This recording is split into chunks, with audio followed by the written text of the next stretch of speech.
Gure Elizbarrutian dauden atzerreko apaizak, Hondarribiko Guadalupeko santutegian ospatu zen topaketan parte hartu zuten. On Fernando Gotzainarekin batera, bilera eta elkarrizketa partekatu zituzten jardunaldi emankor baten baitan.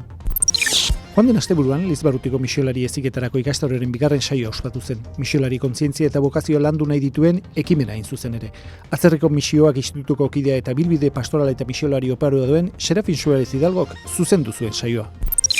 Joan den igandean, Garizumako lehenengo igandea, On Fernando Prado gure Gotzaina buru zela, kristau sarbiderako lehen urrats oparoa antolatu zen. Guztira, 60 emakume eta gizon baino gehiagok parte hartu zuten, seminarion ospatu zen topaketa eta bizikidetza jardunaldian. Bergarako San Pedro eta Oñatiko San Miguel elizetako ondareak zaharberritzeun ezberdinak izan dituzte. Oñatiko elizan argiztapena aldatu da, erretaula gainazaletik garbitu da, baita zorua egokitu ere.